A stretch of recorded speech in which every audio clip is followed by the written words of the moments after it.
Hello dear student and friend, welcome to my YouTube channel. इस video में आपको कक्षा 9 सामाजिक विज्ञान यानी कि कक्षा 9 सामाजिक विज्ञान में भूगोल का अध्याय 1, ठीक है।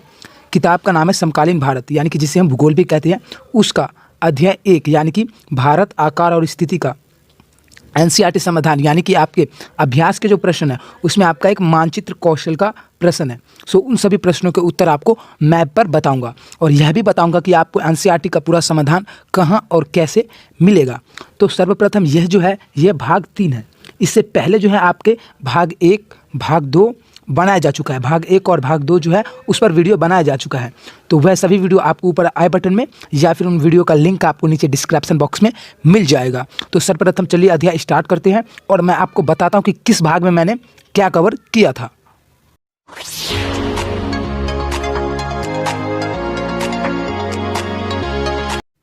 तो भारत आकार और स्थिति, इसका संपूर्ण अध्याय का प्लान जो था कुछ इस प्रकार से था। सर्वप्रथम भाग 1 आया था जिसमें भारत और आकार स्थिति के अध्याय, जो आपका पूरा अध्याय था वो पूरा अध्याय कंप्लीट करवा दिया गया था और आपको सिलेबस जो है आपके, ठीक है, वह सिलेबस मैंने अपने यूट्यूब चैनल पर अपलोड कर दिए हैं। सो उन सिलेबस के वीडियो जो है, वीडियो के लिंक आपको डिस्क्रिप्शन बॉक्स में मिल जाएगा या फिर आप सिंपली मेरे यूट्यूब चैनल पर जाकर देख सकते हो। फिर मैंने आपके लिए भाग 2 लाया भारत और आकार स्थिति का, जिसमें मैंने अभ्यास के प्रश्न उत्तर करवाए, ठीक है। अभ्यास के जितने भी प्रश्न उत्तर था वह सभी प्रश्न उत्तर मैंने आपको करवा दिया। अर्थात मैं जो सभी वीडियो बना रहा हूँ तो सभी वीडियो 2021 में ही बना रहा था। और आप में से मैंने आपसे एक सवाल पूछा था कि वर्तमान समय में भारत के कितने राज्य और केंद्र शासित प्रदेश हैं। तो मैंने उस वीडियो में बहुत अच्छे से और कई बार बताया था, फिर भी आप में से कुछ स्टूडेंट्स ने गलत जवाब कमेंट किए। सो डोंट वरी, इस वीडियो में मैं आपको नए जितने भी 2021 में भारत के केंद्र शासित प्रदेश हैं वह सभी बता दूंगा। और राज्य देखने के लिए आप दोबारा मेरे फर्स्ट वाले वीडियो पे जा सकते हो, अन्यथा कमेंट कर सकते हो। तो आपका जो मानचित्र कौशल है यह भाग 3 है, ठीक है। तो यह भाग 3 है भारत आकार और स्थिति का। तो इसमें मैं मानचित्र कौशल्य के जितने भी प्रश्न हैं वह सभी प्रश्न करवाऊंगा। तो इसी के लास्ट वाले प्रश्न में, मानचित्र कौशल्य के लास्ट वाला सबसे अंतिम प्रश्न जो है, उसी प्रश्न में आपका सवाल आया है कि भारत के शासित केंद्र प्रदेश को मैप पर दर्शाइए, ठीक है। इसी प्रकार से आया है। तो अब चलिए समय वेस्ट ना करते हुए वीडियो स्टार्ट करते हैं। मानचित्र कौशल्य, ठीक है। आपके अभ्यास के प्रश्न उत्तर के बाद जो आपका आता है वह है मानचित्र कौशल। तो इसमें आपका प्रश्न नंबर है, एक ही प्रश्न है और उन्हीं के जो है कुछ भाग हैं। तो सर्वप्रथम इसका पहला भाग जो है वह है अरब सागर और बंगाल की खाड़ी में स्थित द्वीप समूह। तो अरब सागर और बंगाल की खाड़ी में कौन से द्वीप समूह स्थित है। तो सर्वप्रथम हम इसका पहले प्रश्न पढ़ लेते हैं कि प्रश्न में क्या कहा गया है। तो प्रश्न में बताया गया है कि निम्नलिखित की मानचित्र की सहायता से पहचान कीजिए। हमें इनको मानचित्र की सहायता से पहचान करना है। तो सर्वप्रथम हमें मानचित्र पर जाना पड़ेगा। तो इसके लिए पहले फर्स्ट प्रश्न पढ़ लेते हैं, पहला प्रश्न, उसके बाद मानचित्र पर जाएंगे, फिर दूसरा प्रश्न पढ़ेंगे, फिर दोबारा मानचित्र पर जाएंगे, फिर तीसरा प्रश्न पढ़ेंगे और दोबारा मानचित्र पर जाएंगे। इसी प्रकार सभी प्रश्न पढ़ते जाएंगे और मानचित्र पर चलते जाएंगे। तो सर्वप्रथम पहला प्रश्न है अरब सागर और बंगाल की खाड़ी में स्थित द्वीप समूह। मीन्स अरब सागर और बंगाल की खाड़ी में कौन सी द्वीप समूह स्थित है। तो चलिए सबसे पहले मैं आपको यह बताता हूँ कि अरब सागर और बंगाल की खाड़ी स्थित कहाँ है। तो अरब सागर में आपका इसका आंसर हो जाएगा कि अरब सागर में जो है आपके लक्षद्वीप समूह स्थित है और बंगाल की खाड़ी में जो है आपका अंडमान और निकोबार द्वीप समूह स्थित है। तो हमें बोला है मैप पे पहचान करने के लिए। तो चलिए मैं आपको मैप पर ले चलता हूँ। तो आप यहाँ पर देख सकते हो ये पूरा आपका भारत का मानचित्र है, ठीक है। ये आपका पूरा भारत का मानचित्र है। तो यहाँ पर जो है अरब सागर, ये देखो ये है अरब सागर, ठीक है। यहाँ पर आप देख सकते हो अरब सागर। तो सर्वप्रथम मैं ये कलर चेंज कर देता हूँ जिससे आपको अच्छे से दिखे। तो यहाँ पे देख सकते हो अरब सागर है और ये पूरा अरब सागर है। सो अरब सागर में लक्षद्वीप समूह, यहाँ पे देख सकते हो लक्षद्वीप। तो अरब सागर में जो है हमारा लक्षद्वीप समूह स्थित है। फिर ये है हमारा बंगाल की खाड़ी, ये पूरा जितना है ये है हमारा बंगाल की खाड़ी। तो बंगाल की खाड़ी में आप यहाँ पर देख सकते हो अंडमान और निकोबार द्वीप समूह स्थित है। मैं उम्मीद करता हूँ कि ये मैप आपको दिख रहा होगा, फिर भी मैं इस मैप को एक बार जूम करके दोबारा आपको दिखा देता हूँ। तो आप सिंपली यहाँ पर देख सकते हो, मैंने जूम कर दिया है और आप यहाँ देख सकते हो ये अरब सागर है और इस अरब सागर में ये रहा लक्षद्वीप समूह, ठीक है। ये पूरा आपका अरब सागर है। फिर यहाँ से ये पूरा आपका बंगाल की खाड़ी है जिसमें आपका अंडमान और निकोबार द्वीप समूह स्थित है। फिर चलिए चलते हैं हम दूसरे प्रश्न की ओर। प्रश्न नंबर 1 का दूसरा भाग है भारतीय उपमहाद्वीप किन देशों से मिलकर बना है। भारतीय उपमहाद्वीप जो है वह किन किन देशों से मिलकर बना है। तो भारतीय उपमहाद्वीप जो है वह भारत, पाकिस्तान, नेपाल, भूटान और बांग्लादेशों से मिलकर बना है। तो चलिए इन देशों को मैं आपको मैप पर दिखा देता हूँ। तो यहाँ पर आप देख सकते हो ये आपका भारत का मैप है। तो इस पे भारतीय उपमहाद्वीप, तो भारतीय उपमहाद्वीप सबसे पहले हमारा भारत है। तो ये हमारा देश जो है भारत, ये पूरा भारत हो जाएगा, ठीक है, सबसे पहला। और फिर दूसरा जो है वह पाकिस्तान। तो आप सिंपली यहाँ देख सकते हो ये हो जाएगा पाकिस्तान। फिर तीसरा है नेपाल। तो यहाँ पर आप देख सकते हो उत्तर प्रदेश के ऊपर चीन के पास नेपाल। फिर हमारा अगला है भूटान। तो आप यहाँ पर देख सकते हो यहाँ पर भूटान, ठीक है। मैं इसे जूम करके भी आपको दिखाऊंगा। फिर अगला जो था हमारा वो था बांग्लादेश, ठीक है, बांग्लादेश। तो आप बांग्लादेश जो है वह यहाँ पर देख सकते हो, बांग्लादेश भी ढक गया है। तो चलिए मैं इसे जो है जूम करके दिखा देता हूँ।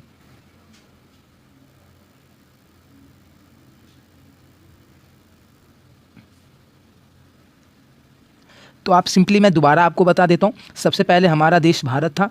तो ये देख सकते हो ये आपका पूरा भारत हो जाएगा। फिर दूसरा जो है वह हमारा पाकिस्तान।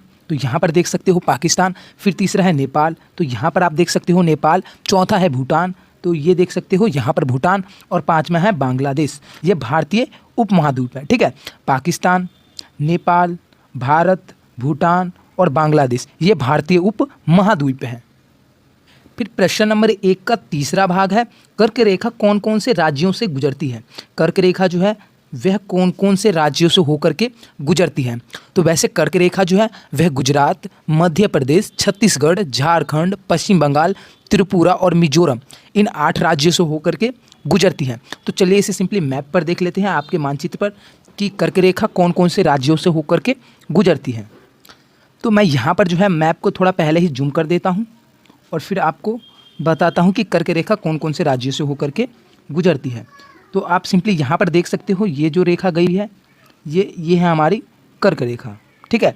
ये जो रेखा गई है ये है हमारी कर्क रेखा। तो ये कर्क रेखा किस किस राज्यों से गुजरती है देख लेते हैं यहाँ पे। तो ये देखो कर्क रेखा कुछ इस प्रकार से गया है। तो सबसे पहले आता है गुजरात, ठीक है, गुजरात। फिर यहाँ से देखो ध्यान से, तो ये राजस्थान, यहाँ पर देख सकते हो थोड़ा सा राजस्थान में भी है। फिर मध्य प्रदेश, फिर मध्य प्रदेश के बाद अगला है छत्तीसगढ़, ठीक है, छत्तीसगढ़ से फिर देखो झारखंड में गई। फिर झारखंड के बाद यहाँ से देख सकते हो ये पश्चिम बंगाल में। फिर पश्चिम बंगाल के बाद त्रिपुरा के छोटे से भाग में यहाँ पर देख सकते हो। फिर त्रिपुरा के बाद ये रहा मिजोरम से। तो ये हमारे 8 राज्य हैं जिनसे जो है कर्क रेखा गुजरती है। तो सबसे पहला गुजरात, दूसरा राजस्थान, तीसरा मध्य प्रदेश, चौथा छत्तीसगढ़, पाँचवा झारखंड, छठा पश्चिम बंगाल, सातवां त्रिपुरा और 8वां हो जाएगा मिजोरम। तो इन राज्यों से कर्क रेखा होकर के गुजरती है। मतलब ये जो 8 राज्य हैं इनसे कर्क रेखा गुजरती है। अब चलते हैं अपने चौथे प्रश्न की ओर। तो यहाँ पर आपके पहले प्रश्न का चौथा भाग है, भारतीय मुख्य भूभाग का दक्षिणी शीर्ष बिंदु, ठीक है। तो भारतीय मुख्य भूभाग का दक्षिणी शीर्ष बिंदु बताना है। तो भारतीय भूभाग का दक्षिणी शीर्ष बिंदु जो है वह है कन्याकुमारी। क्या है? कन्याकुमारी। तो भारतीय मुख्य भूभाग का दक्षिणी शीर्ष बिंदु जो है वह है कन्याकुमारी। तो चलिए कन्याकुमारी मैं आपको आपके मैप पे यानी कि नक्शे पर, मानचित्र पर दिखा देता हूँ। तो ये आपका पहला वाला मैप था, ठीक है। सबसे पहले मैंने आपको ये वाला मैप दिखाया था। तो इस मैप में जो है कन्याकुमारी कहीं शो नहीं हो रहा। तो इससे अगले वाला जो मैप है उस पर भी मैं आपको ले जा करके दिखा देता हूँ। उस पर भी कन्याकुमारी कहीं शो नहीं हो रहा। तो कन्याकुमारी जो है वह यहाँ पर है, ठीक है। सबसे दक्षिणी शीर्ष बिंदु यही है और ये कन्याकुमारी है। तो सबसे दक्षिणी शीर्ष बिंदु जो है वह कन्याकुमारी है और वह यहाँ इस जगह पर है। चलिए मैं आपके जिसमें राज्य जो भरे हुए हैं उनके नाम लिखे हुए हैं उस वाले मानचित्र पर ले जा करके जूम करके दिखाता हूँ। तो यहाँ पर इस जगह, ठीक है, तमिलनाडु में यहाँ जो देख रहे हो यहाँ, ये एकदम बीच यहाँ बोल सकते हो, ठीक है। तो यहाँ पर कन्याकुमारी जो है वह स्थित है। तो ये कन्याकुमारी जो है वही है भारतीय भूभाग का मुख्य दक्षिणी शीर्ष बिंदु, ठीक है, दक्षिणी शीर्ष बिंदु। भारतीय मुख्य भूभाग का दक्षिणी शीर्ष बिंदु जो है वह कन्याकुमारी और वह यहाँ पर स्थित है इस जगह पर, ठीक है, और यहाँ पर, ठीक है। तो मैं इसे और जूम करके दिखा देता हूँ, ठीक है। आप सिंपली जो आपका पूरा मानचित्र जो आता है रंगीन वाले उसमें आप देख सकते हो। तो आपको यहाँ पर जो है इस जगह पर कन्याकुमारी दिख जाएगा। तो चलिए अब हम अपने अगले प्रश्न की ओर बढ़ते हैं। तो प्रश्न नंबर 1 का 5वां पार्ट है, भारत का सबसे उत्तरी अक्षांश यानी कि भारत का सबसे उत्तरी अक्षांश बताना है।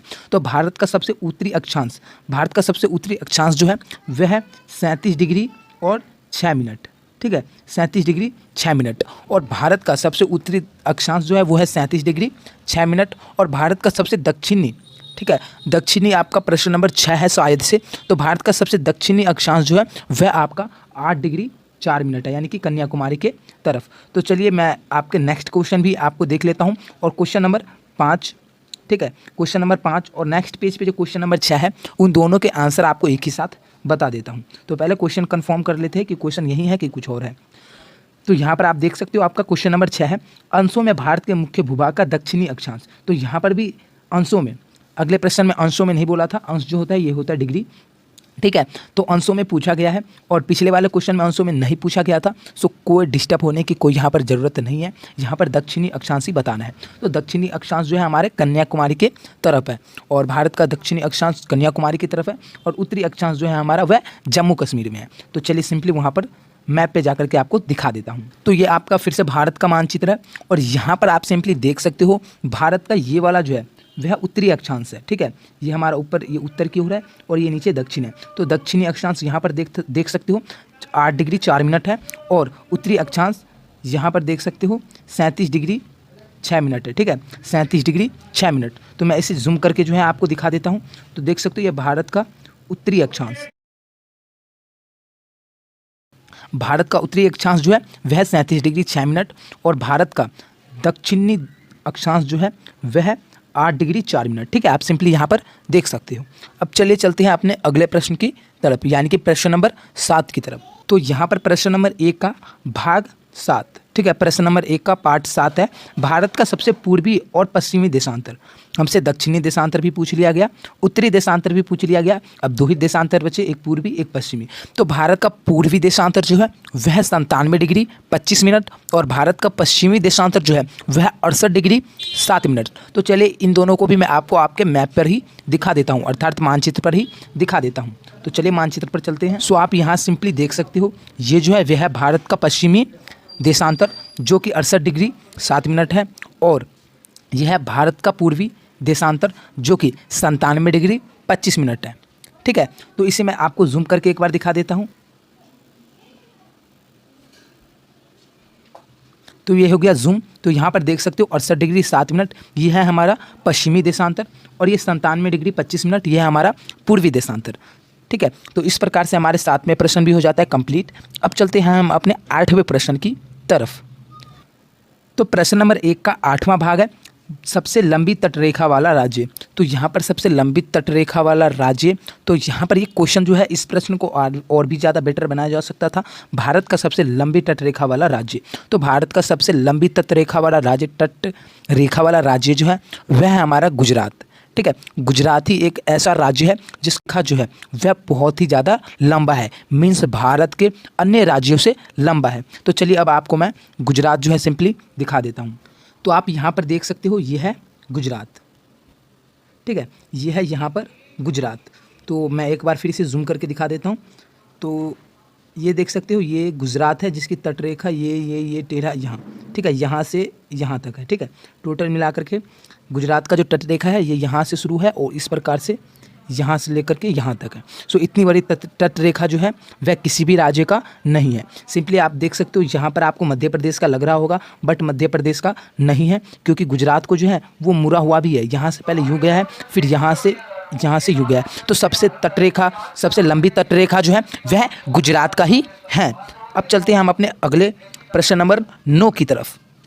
तो आपका प्रश्न नंबर 1 का पार्ट या भाग 9 है। मैं बार बार भूल जाता हूँ कि प्रश्न नंबर 1 का भाग 9 है। तो भाग 9 जो है वह मैं भाग बताना भूल जाता हूँ, मैं सीधा प्रश्न ही बोल देता हूँ। तो यहाँ पर भाग 9 जो है या पार्ट 9 जो है वह भारत और श्रीलंका को अलग करने वाला जल संधि। तो ये देखो भारत और श्रीलंका को अलग करने वाला जल संधि जो है आप 7th क्लास से 7वीं क्लास से ही पढ़ते आ रहे हो।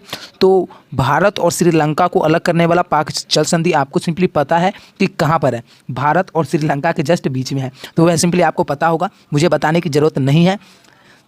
तो अब चलते हैं हम अगले प्रश्न की ओर। तो श्रीलंका जो है वह यहाँ पर है और भारत यहाँ पर है। तो भारत और श्रीलंका के बीच में यानी कि यहाँ पर जो है हमारा पाक जल संधि है, ठीक है, आप ढूंढ लोगे। फिर है 9वां प्रश्न। प्रश्न नंबर 9 है कि भारत के केंद्र शासित क्षेत्र। तो भारत के केंद्र शासित क्षेत्र या प्रदेश बोल सकते हो। तो भारत के केंद्र शासित प्रदेश जो है वह 2021 में अपडेट हो चुका है। तो सबसे पहले आपका भारत का केंद्र शासित प्रदेश और राज्य के बारे में मैंने आपके संपूर्ण अध्याय का जब वीडियो बनाया था भाग 1, ठीक है, वह वीडियो आपको शुरू से बता रहा हूँ, फिर से बता देता हूँ कि भाग 1 जो बनाया था वह वीडियो और अन्य जितने भी वीडियो हैं उन सभी वीडियो का लिंक आपको नीचे डिस्क्रिप्शन बॉक्स में मिल जाएगा।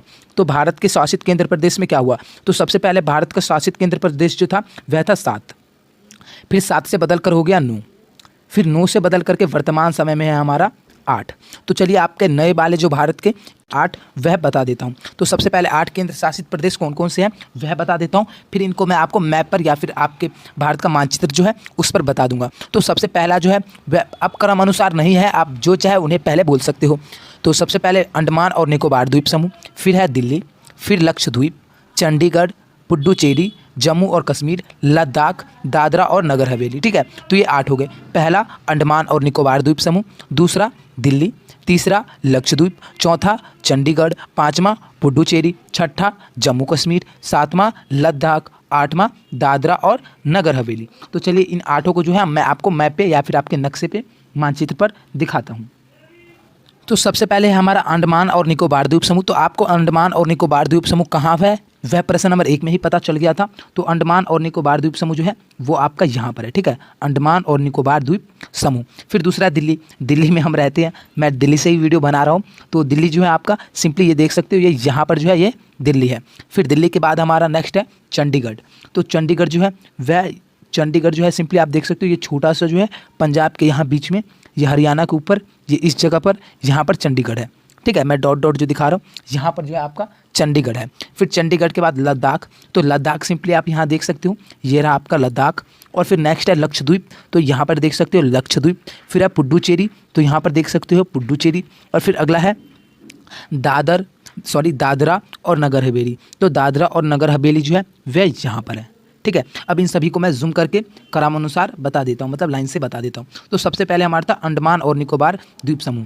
तो आप सिंपली यहाँ पर देख सकते हो अंडमान और निकोबार द्वीप समूह। तो ये है आपका अंडमान और निकोबार द्वीप समूह। फिर नेक्स्ट है दिल्ली, तो आप सिंपली यहाँ पर देख सकते हो, ये है दिल्ली, ठीक है।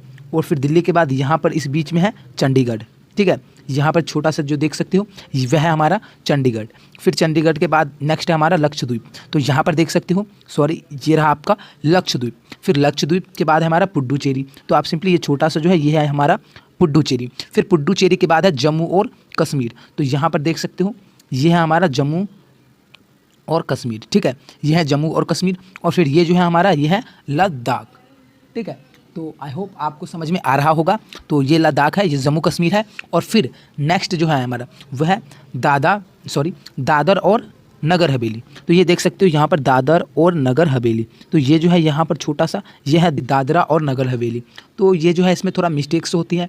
तो इस मैप में जो है आपका दादर और नगर हवेली लिखा हुआ है, लेकिन आपका एक नया रंगीन मैप जो है उसमें दादरा और नगर हवेली लिखा हुआ है। तो आप सिंपली दादर और नगर हवेली भी बोल सकते हो और दादरा और नगर हवेली भी बोल सकते हो। तो इस प्रकार से आपके हो जाते सभी क्वेश्चन कंप्लीट। सो मैं उम्मीद करता हूं कि आपको समझ में आया होगा। जितने भी मैंने आपको क्वेश्चन बताए हैं वे सभी क्वेश्चन आपको समझ में आ गए होंगे। सो इस अध्याय से संबंधित नोट्स और इसके सभी प्रश्नों के उत्तर आपको मेरे साइट पर मिल जाएगा, वेबसाइट पर। सो वह वेबसाइट का लिंक आपको नीचे डिस्क्रिप्शन बॉक्स में मिल जाएगा, नहीं तो आप सिंपली मेरे यूट्यूब चैनल में जा करके और वहाँ पर अबाउट के ऑप्शन पर क्लिक करके NCERT समाधान में जा करके सिंपली वहाँ से भी आंसर देख सकते हो, नहीं तो वीडियो के टाइटल पर क्लिक करना, डिस्क्रिप्शन बॉक्स जो है वह खुल जाएगा और सिंपली वहाँ से आप नोट्स और अपने NCERT के जो समाधान है वह सभी देख सकते हो। तो उम्मीद करता हूँ वीडियो पसंद में आया होगा। पसंद में आया तो लाइक कीजिए एवं आने वाले वीडियो की सूचना सबसे पहले पाने के लिए आप हमारे यूट्यूब चैनल को सब्सक्राइब करके नोटिफिकेशन बेल को ऑल पे प्रेस कर दीजिए, ताकि जैसे ही वीडियो अपलोड हो आपको सूचना मिल जाए सबसे पहले। सो वीडियो देखने के लिए धन्यवाद।